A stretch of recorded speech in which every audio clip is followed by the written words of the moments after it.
வணக்கம் நண்பர்களே. நாம எல்லாருமே ஏதோ ஒரு மந்திரம் நடந்து நம்ம வாழ்க்கை மாறாதான்னு காத்துட்டு இருப்போம். இன்னைக்கு நான் சொல்ல போற பிருந்தாவோட கதை அப்படி ஒரு மந்திரத்தை பத்தினதுங்க.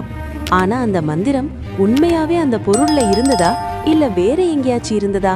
இந்த கதைய முழுசா கேட்டு முடிக்கும் போது உங்க கையில ஒரு பெரிய பொக்கிஷம் கிடைக்கும். வாங்க கதைக்குள்ள போகலாம். பிருந்தா ஒரு சாதாரண நடுத்தர குடும்பத்து பெண். அவளுக்கு திறமை இருக்கு, ஆனா அதிர்ஷ்டம் இல்லைன்னு அவளே நம்பிட்டு இருந்தா. ஏன் எனக்கு மட்டும் இப்படி? இதுதான் அவளோட தினசரி கேள்வியே. ஒரு நாள் ஒரு பழைய பொருட்கள் விற்கும் கடைக்கு அவ போறா. அங்க ஒரு தூசி படிந்த பழைய கை கண்ணாடி அவ கண்ணுல படுது. அத விக்கிறவர் சொல்றாரு, அம்மா, இது சாதாரண கண்ணாடி இல்ல, இதுல உன் முகத்தை பார்த்துட்டு நீ எதை கேட்டாலும் அது நடக்கும். பிருந்தா அத ஒரு விளையாட்டுன்னு நினைச்சு வீட்டுக்கு வாங்கிட்டு வரா. மறுநாள் காலை பிருந்தா விளையாட்ட அந்த கண்ணாடிய பார்த்து, இன்னைக்கு என் மேனேஜர் என்ன பாராட்டணும்னு சொல்லிட்டு வேலைக்கு கிளம்புறா. ஆச்சரியம், அன்னைக்கு மேனேஜர் எல்லார் முன்னாடியும் பிருந்தாவை பாராட்டுறாரு. பிருந்தாவுக்கு அதிர்ச்சி.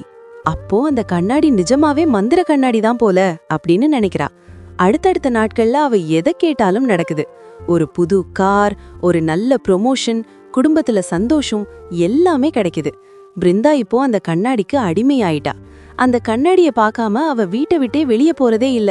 இந்த கண்ணாடி தான் என் வாழ்க்கை, இது இல்லைன்னா நான் ஒண்ணுமே இல்லைன்னு நினைக்க ஆரம்பிக்கிறா. ஒரு நாள் வேகமா கிளம்பும்போது எதிர்பாராத விதமா பிருந்தா கையில இருந்து அந்த கண்ணாடி நழுவி கீழே விழுந்து சுக்கு நூறா உடையுது. பிருந்தா அப்படியே உறைஞ்சு போயிட்டா. ஐயோ, என் அதிர்ஷ்டம் போயிருச்சு, இனிமே என் வாழ்க்கை அவ்வளவுதான், திரும்பவும் நான் பழைய கஷ்டமான வாழ்க்கைக்கு போக போறேன்னு நினைச்சு கதறி அழறா. அடுத்த ஒரு வாரம் அவ எதிலையுமே கவனம் செலுத்தல, பயத்திலேயே இருந்தா.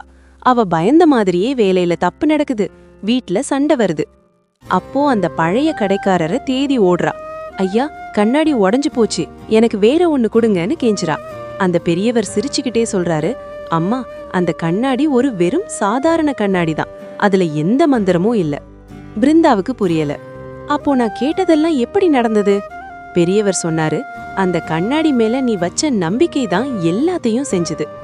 கண்ணாடி நம்ம கிட்ட இருக்கு, இனிமே நல்லதுதான் நடக்கும்னு நீ உறுதியா நம்பின. அந்த தெளிவான எண்ணம் உன் மனசுல ஒரு பாசிட்டிவ் அதிர்வை உருவாக்குச்சு. அந்த அதிர்வு தான் உனக்கு தேவையான எல்லாத்தையும் ஈர்த்து கொடுத்துச்சு. இப்போ கண்ணாடி உடைஞ்சதும் உன் நம்பிக்கை உடைஞ்சு போச்சு. அதான் எல்லாம் தப்பா நடக்குது. மந்திரம் கண்ணாடியில இல்ல, உன் ஆழ் மனசுல இருக்கு. இப்பதான் பிருந்தாவுக்கு புரியுது, இதுதான் லா ஆஃப் அட்ராக்ஷனோட உண்மையான சக்தி. அந்த பொருளோ மனிதரோ முக்கியமில்ல, நம்மால் முடியும், நமக்கு நடக்கும்னு நாம வைக்கிற அந்த அசைக்க முடியாத நம்பிக்கை தான் பிரபஞ்சத்தை நம்ம பக்கம் திருப்புது. இன்னைக்கு பிருந்தா கண்ணாடி இல்லாமலே சாதிக்கிறா. ஏன்னா அவளுக்கு தெரியும், அவளோட மனசுதான் மிகப்பெரிய காந்தம்னு. நீங்களும் உங்க வாழ்க்கையில எதை ஈர்க்கணும்னு நினைக்கிறீங்க? அத ஒரு மந்திர பொருள் மேல வைக்காம உங்க எண்ணங்கள் மேல வைங்க. வெற்றி நிச்சயம். இந்த கதை உங்களுக்கு பிடிச்சிருந்தா லைக் பண்ணுங்க. உங்க வாழ்க்கையில நீங்க எதை ஈர்க்க விரும்புறீங்கன்னு கமெண்ட்ல சொல்லுங்க. அடுத்த வீடியோல சந்திப்போம்.